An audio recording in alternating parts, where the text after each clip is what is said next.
इन दोषों की बाधा हमें नहीं होनी चाहिए, इसलिए और इसलिए भी कि अभी हाल में अमेरिका ने जो नई टैरिफ नीति अपनाई, उनके अपने हित के लिए अपनाई होगी, लेकिन उसकी मार तो सभी पर पड़ रही है। इसलिए ये सारा परिदृश्य अथवा ये सारी प्रचलित पद्धति, उस पर हम निर्भर हो जाए ऐसी नहीं है। विश्व का जीवन परस्पर निर्भरता से ही चलता है। राष्ट्रों में आपस में सब प्रकार के संबंध होने पड़ते हैं। अकेला राष्ट्र अलगाव में, आइसोलेशन में जी नहीं सकता। परंतु ये निर्भरता मजबूरी में ना बदल जाए, क्योंकि वो कब बदलेगी, कैसे बदलेगी, उसका कोई पता नहीं। और इसलिए इस निर्भरता को मानते हुए, विश्व जीवन की एकता को मानते हुए, हमको इसको मजबूरी न बनाते हुए जीना अगर है तो स्वदेशी और स्वावलंबन का कोई परिणाम नहीं, कोई पर्याय नहीं। हमको आत्मनिर्भर होना पड़ेगा, स्वावलंबी जीवन जीना पड़ेगा, स्वदेशी का उपयोग करना पड़ेगा, और फिर भी अंतरराष्ट्रीय संबंधों का सब प्रकार के, राजनयिक हो, आर्थिक हो, व्यापारिक हो, इन सबका जतन हमको करना पड़ेगा। लेकिन उसमें मजबूरी नहीं होगी, हमारी अपनी इच्छा होगी, हमारा अपना सद्भाव होगा, ऐसा हमको बनना पड़ेगा। प्रचलित पद्धति जो है उसके दुष्परिणाम हमारे यहां भी दिखते हैं। अभी हाल में ही जो खबरें पिछले 1-2 साल से चल रही है, प्रत्यक्ष हम देख रहे, हिमालय के क्षेत्र में कैसे चल रहा है।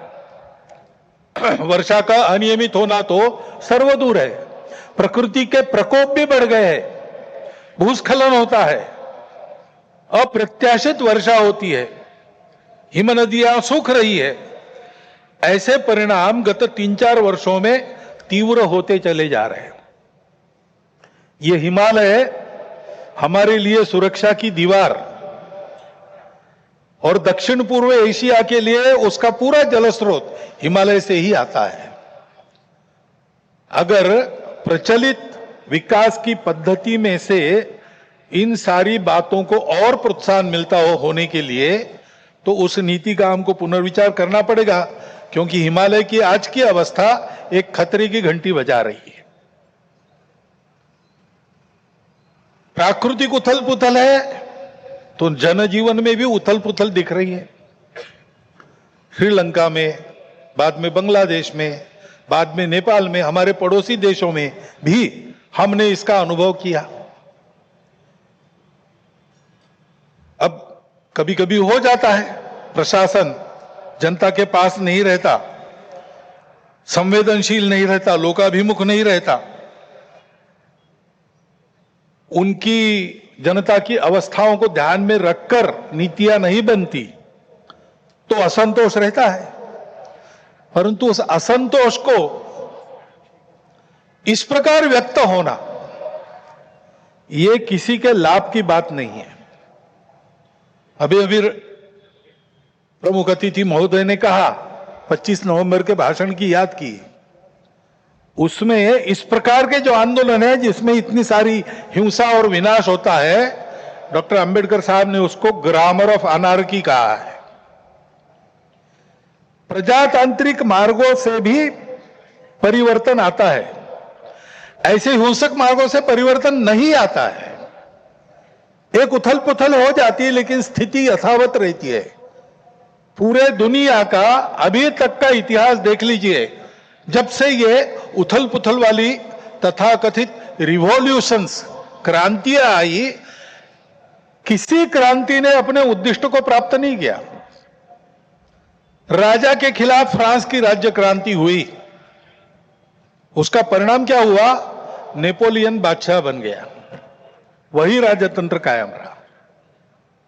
इतनी सारी तथाकथित साम्यवादी क्रांतियां हुई, सब साम्यवादी देश आज पूंजीवादी तंत्र पर चल रहे हैं, जिसके खिलाफ क्रांति हुई थी। ऐसे हिंसक परिवर्तनों से उद्देश्य नहीं प्राप्त होता है। उल्टा इस अराजकता की स्थिति में देश के बाहर की स्वार्थी ताकतों को अपने खेल खेलने का मौका मिलता है। और इसलिए हमारे पड़ोसी देशों में जो उथल पुथल हो रही, ये हमारे ही देश है, वे हमसे दूर नहीं है। कुछ वर्ष पूर्व भारत ही थे, हमारे अपने हैं। उनमें इस प्रकार की अस्थिरता उत्पन्न होना, ये हमारे लिए, हम केवल उनके पड़ोसी है इसलिए नहीं, वो सब हमारे अपने देश है, इसलिए चिंता का विषय है। हितरक्षण से भी ज्यादा ये जो हमारा आत्मीयता का संबंध है, अपनेपन का संबंध है, उसके चलते ये चिंता होती है। परिस्थितियां ऐसी है, जैसा मैंने कहा, दोनों प्रकार है।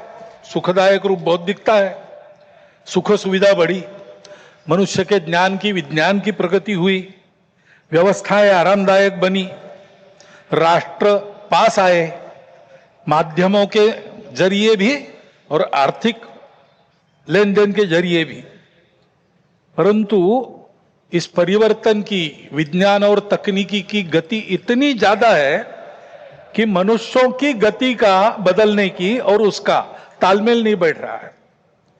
इसलिए भी मनुष्य जीवन में कई प्रकार की समस्याएं, युद्ध, अन्य छोटे बड़े कलह, ये तो सब चल ही रहे।